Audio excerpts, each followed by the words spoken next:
Hello everybody and welcome to my channel. I really appreciate every one of you. This is the Annunaki video that I promised you guys, and basically it's just technical difficulties, trying to get some free time.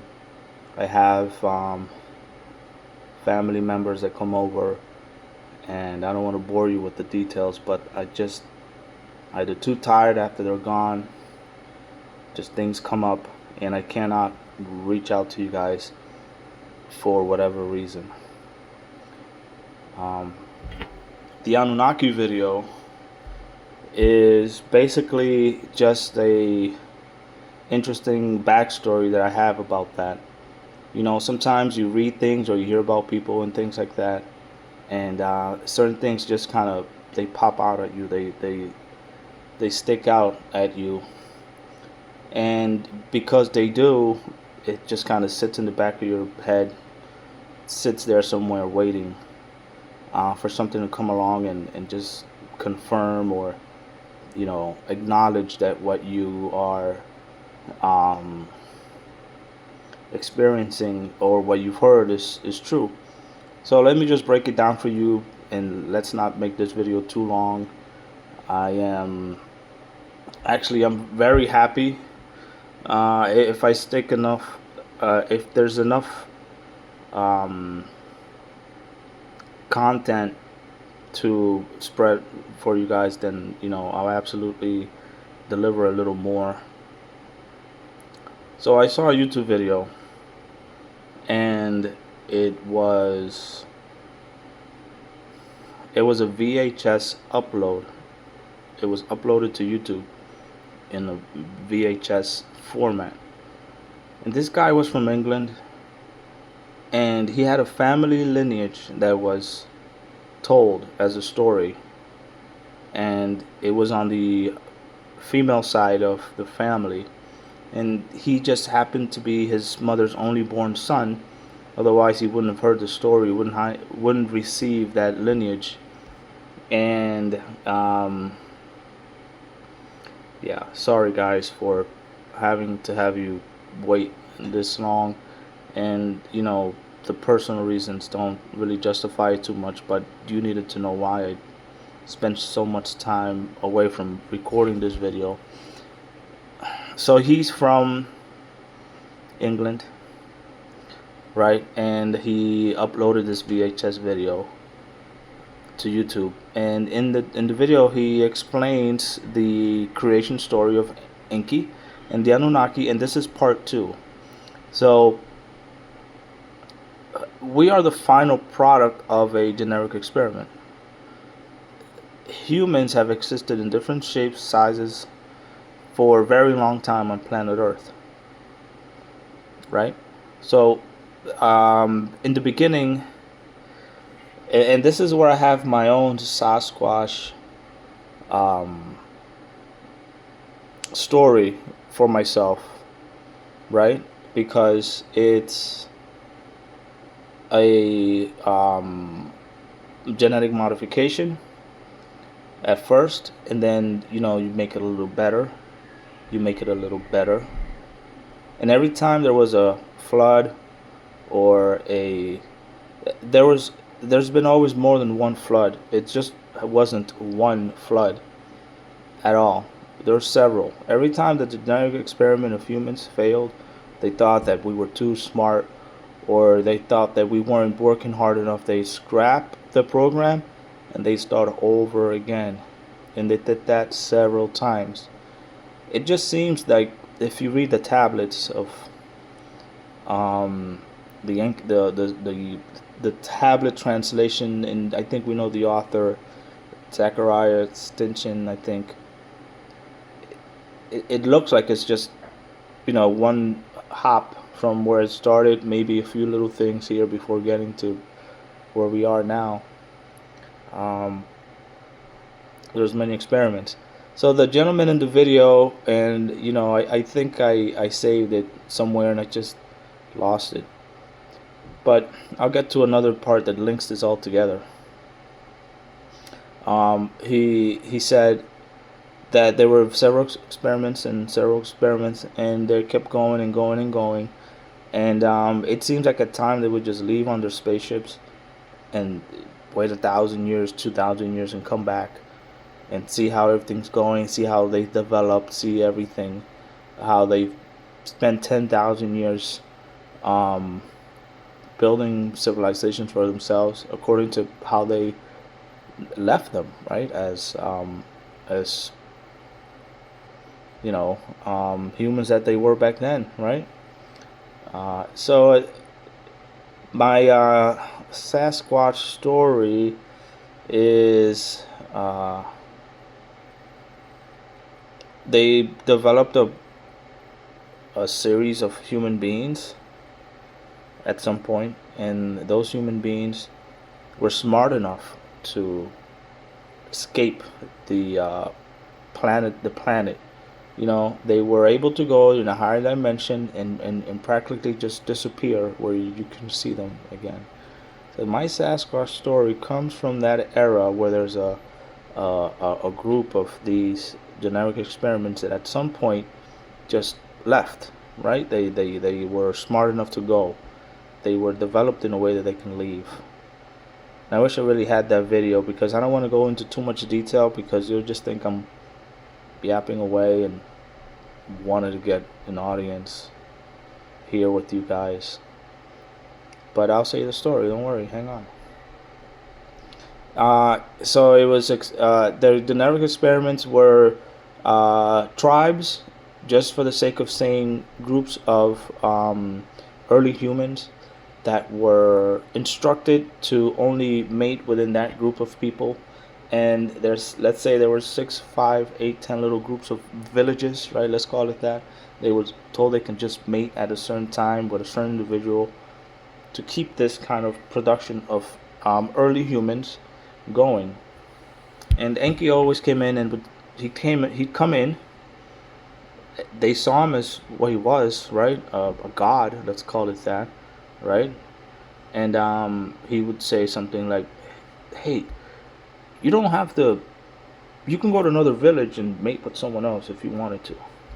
Started giving these early humans ideas, and Enlil and Anu were angry, pissed.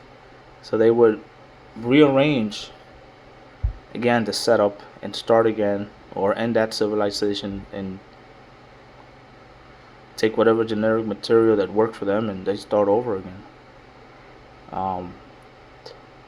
So the last thing that Enki did was that he took his own blood and he spread it around all of humanity. So he gave them that divine spark, He let them be of royal blood themselves, which infuriated the other Anunnaki. And then Enlil and all the ones that just wanted humans to be slaves, right? To put it lightly, he took a group of those early humans and told them that they were better than Enki's bastardization of genetics, and he just kind of ruined the whole show. So this is where we get the 13 families from. They went further up north. They bleached their skin so they were lighter skinned, and then that group of individuals went north. That's why you have different people with skin color on planet Earth. So he was telling the story, and that's most of what I've got. But the one thing that caught my attention was when I was watching Joe Rogan, and he had on Billy Carson, and Billy Carson said the same thing. At some point, he felt that there was a mixture of genetics in there, where the experiment was spoiled, and then Enki gave his DNA to every single human being there, and just said, these human beings now forward, I have royal blood.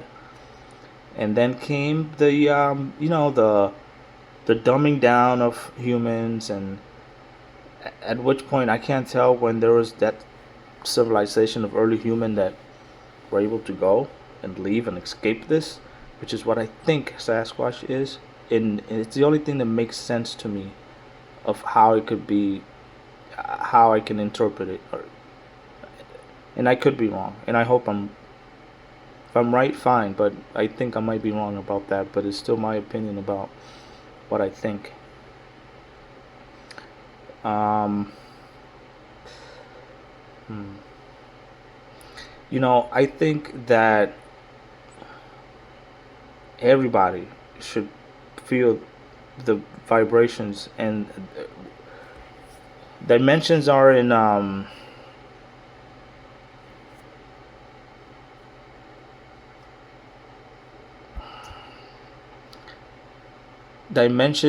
ice splash. I just washed my face, and I think I got some little bit of maybe some soap in there. It's just slightly itchy. So we are at another rung. We have gone up one more rung in the evolutionary ladder for everyone. You know, we're looking at a 3D world because we are 3D. We have to live in a 3D world. But what's inside us, it's not 3D.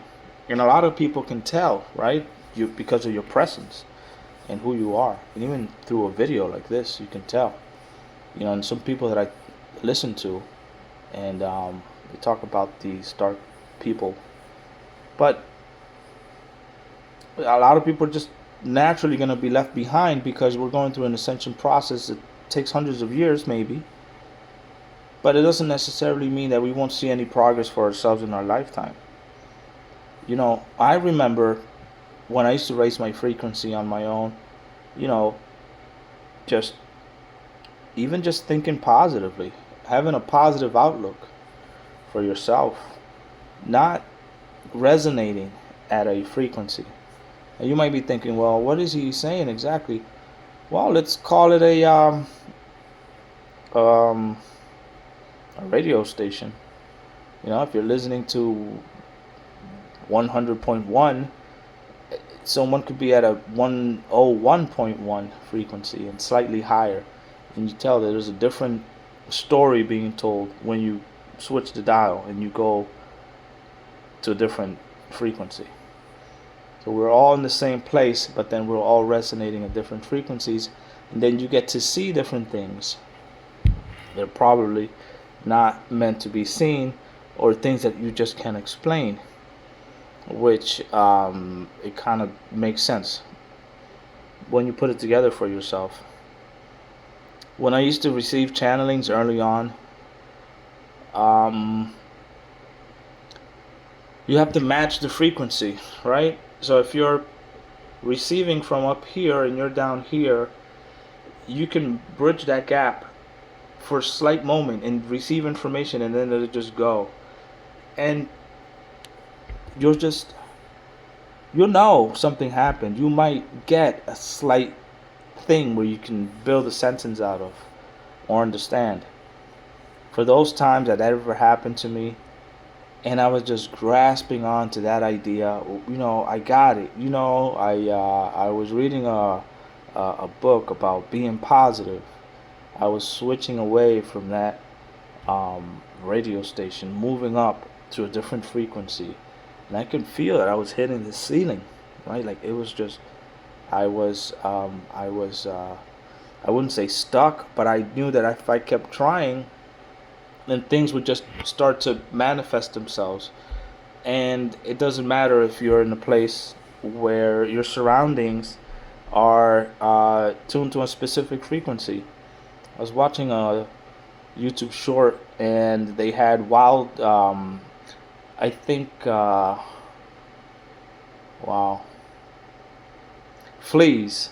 They had these wild fleas, and if you put them in a jar and set it for a certain amount of time, you can remove the lid, and they will never bounce further than where the lid used to be their limit. And if these fleas procreate, then their offspring would also just bounce right up to the limit of where you remove that lid. So the lid is gone, and you just have to tap into that place that seemingly isn't there. And that involves a lot of our dialogue and how we're rehashing, the planet is ruled by bad people. Oh, this isn't going to end. And, it's just going to keep going like this. It'll absolutely keep going like that because that's the world that you're setting yourself up to live in. But why don't you think about there being so much more than just what you see around you? Then you might be a pessimist. And, there's no cure for that unless you find it for yourself. So the outside is always going to look the way it's supposed to look, right? Because humanity, in your pocket of the world, it's like a school of fish. You just go to where the current is taking you or wherever the next place might be, right? You have to understand that even though you're part of that group, that you are resonating differently, and even you can even just see their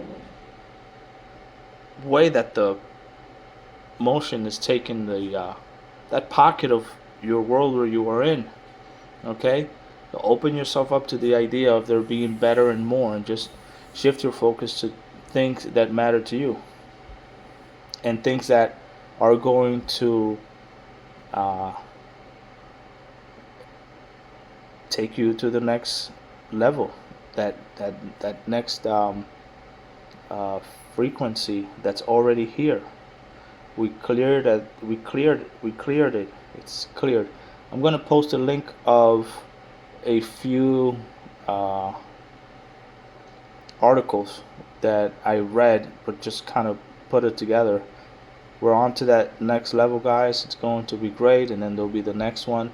Like I said, it's gonna stack over itself, right? And just keep yourself open to what to look for, and just keep your, let your light shine out from inside you, and let everyone around you know, um, in that way, that things are changing, and some people are going to be left behind with their fear mongering and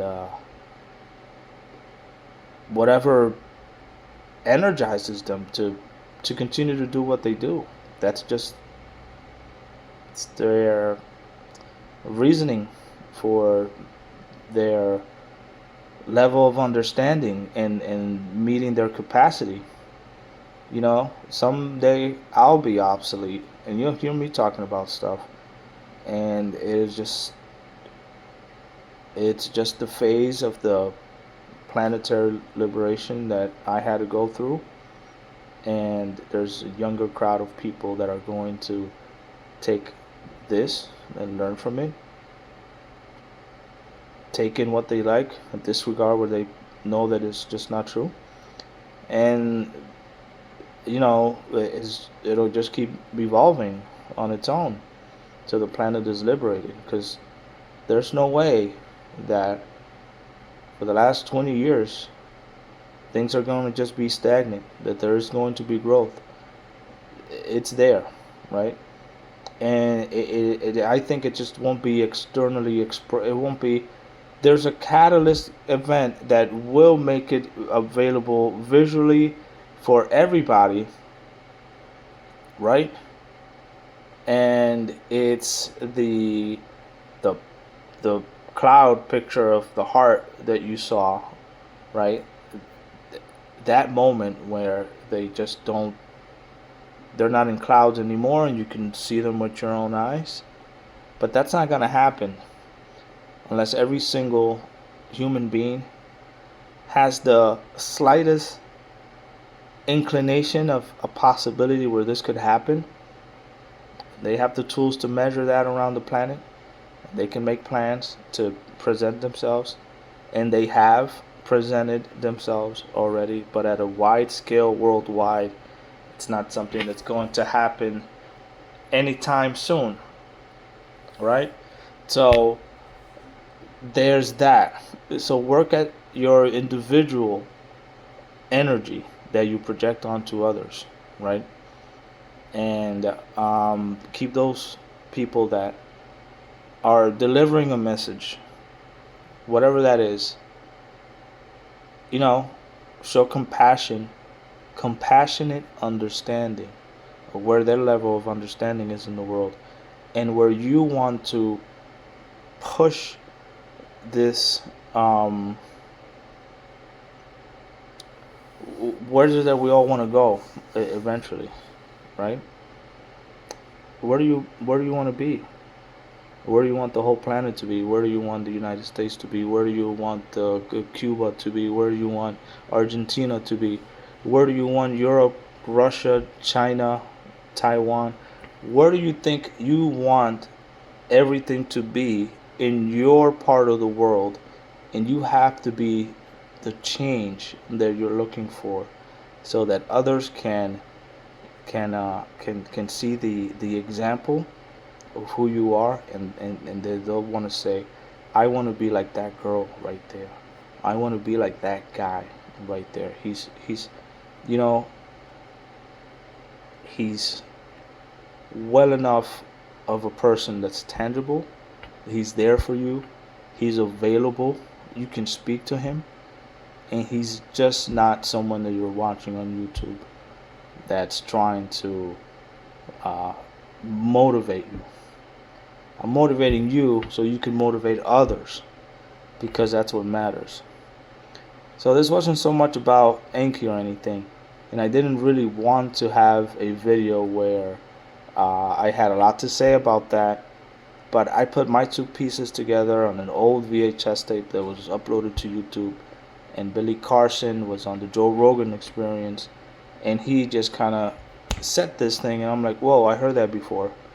I heard that before in a YouTube video that was uploaded from an old VHS tape that I don't know how old that tape was, but it's VHS tape. Young kids don't know what that is, probably.